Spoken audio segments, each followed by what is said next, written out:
सावन महीने की शुरुआत हो चुकी है और इस महीने में पड़ने वाले हर व्रत और त्योहार का महत्व बहुत ही खास होता है। सावन महीने के कृष्ण पक्ष की एकादशी तिथि पर कामिका एकादशी का व्रत रखा जाता है और एकादशी के दिन भगवान विष्णु की पूजा की जाती है। माना जाता है कि सावन महीने की कामिका एकादशी व्रत करने से भगवान शंकर भी प्रसन्न हो जाते हैं। मान्यताओं के अनुसार कामिका एकादशी पर व्रत करने और दान करने से पितरों को भी मोक्ष मिलता है और सभी पापों से भी मुक्ति मिल जाती है। कामिका एकादशी का अर्थ है सभी प्रकार की कामनाओं की पूर्ति करने वाली एकादशी। तो चलिए आपको बताते हैं इस बार कामिका एकादशी का व्रत कब रखा जाएगा, व्रत पारण करने का शुभ मुहूर्त क्या रहेगा और इस दिन कौन कौन से शुभ योग बन रहे हैं। स्कंद पुराण में वर्णन मिलता है कि सावन महीने के कृष्ण पक्ष में पड़ने वाली एकादशी पर व्रत, पूजा और दान करने से जाने अनजाने में हुए पाप खत्म हो जाते हैं, लेकिन जानबूझकर दोबारा कोई पाप या अधर्म नहीं होगा, ऐसा संकल्प भगवान विष्णु के सामने लेने पर ही इसका फल मिलता है। और ये व्रत साल की सभी एकादशियों में खास माना गया है। पौराणिक कथा के अनुसार धर्मराज युधिष्ठिर ने महाभारत काल के समय भगवान श्री कृष्ण से कहा कि हे प्रभु, कृपा करके मुझे कामिका एकादशी का महत्व और उसका वर्णन सुनाइए। तब भगवान श्री कृष्ण ने कहा कि हे धर्मराज, इस एकादशी व्रत की कथा स्वयं ब्रह्मा जी ने देवर्षि नारद को सुनाई थी, अतः मैं भी तुम्हें वही सुनाता हूँ। ब्रह्मा जी से एक बार नारद जी ने कामिका एकादशी की कथा सुनने की इच्छा प्रकट की। ब्रह्मा जी ने कहा, हे नारद, कामिका एकादशी व्रत की कथा सुनने मात्र से वाजपेय यज्ञ का फल मिलता है। जो भी इस दिन व्रत करता है या इस तिथि पर शंख, चक्र और गदाधारी भगवान विष्णु का पूजन करता है, उसे पुण्य की प्राप्ति अवश्य ही होती है। इतना ही नहीं, गंगा, काशी, नैमिषारण्य और पुष्कर जैसे तीर्थों में स्नान करने से किसी व्यक्ति को जो फल मिलता है वही भगवान विष्णु के पूजा करने से भी मिल जाता है।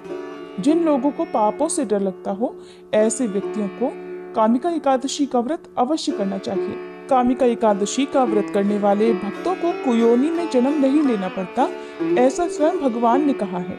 जो भी मनुष्य सच्चे मन से श्रद्धा भक्ति से आज के दिन भगवान विष्णु को तुलसी पत्र अर्पित करते हैं, उन्हें भी कामिका एकादशी के दिन पुण्य फलों की प्राप्ति होती है। इस बार एकादशी की तिथि प्रारंभ होगी 30 जुलाई मंगलवार की शाम 4:46 से और समाप्त होगी 31 जुलाई बुधवार की दोपहर 3:55 पर। क्योंकि मंगलवार के दिन सुबह सूर्योदय से लेकर दोपहर तक दशमी तिथि रहने वाली है, इसलिए दशमी तिथि के नियमों का पालन मंगलवार को करके 31 जुलाई बुधवार को कामिका एकादशी का व्रत रखा जाएगा। सभी वैष्णव जन या ग्रस्त जन इसी दिन उपवास रखेंगे। एकादशी से एक दिन पहले नियमों का पालन करते हुए तुलसी पत्र या तुलसी जी की मंजरी तोड़कर रख लेनी चाहिए, क्योंकि एकादशी के दिन तुलसी पत्र तोड़ना पाप माना जाता है। 31 जुलाई बुधवार को सूर्योदय होगा सुबह 6:01 पर, सूर्यास्त होगा शाम 7:05 पर। ब्रह्म मुहूर्त सुबह 4:24 से 5:12 तक रहेगा। अमृत काल सुबह 7:02 से 8:37 तक रहेगा। तो सुबह की पूजा आप ब्रह्म मुहूर्त या अमृत काल में कर सकते हैं, जो कि पूजा करने के लिए शुभ मुहूर्त रहेंगे। और इस दिन राहु काल दोपहर 12 बजे से 1:30 बजे तक रहेगा। इस बार एकादशी का व्रत ध्रुव योग में रखा जाएगा और ध्रुव योग इस दिन दोपहर में 2:13 पर समाप्त होगा। किसी भी शुभ काम को यदि ध्रुव योग में किया जाए तो उसमें सफलता अवश्य मिलती है।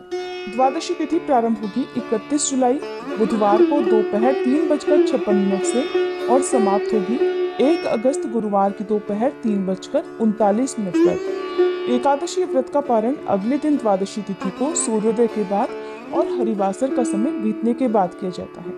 1 अगस्त गुरुवार को द्वादशी तिथि रहेगी और इस दिन सूर्योदय होगा सुबह 6:01 पर, सूर्यास्त शाम 7:04 पर होगा।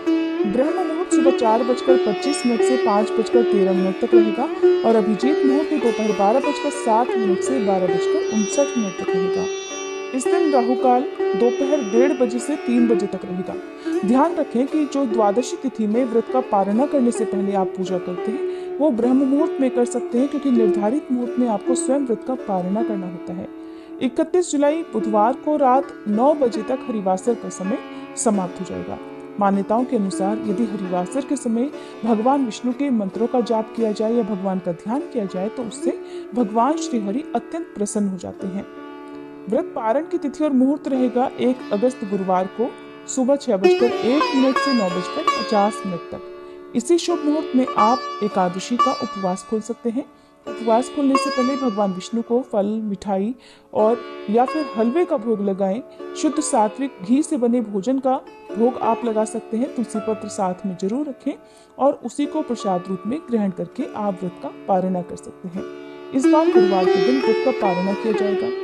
ऐसे में हो सकता है कि आपने गुरुवार का उपवास भी रखना हो। यदि आप दोनों ही व्रत रखना चाहते हैं तो आप एकादशी व्रत का पारणा गुरुवार को पहले करें।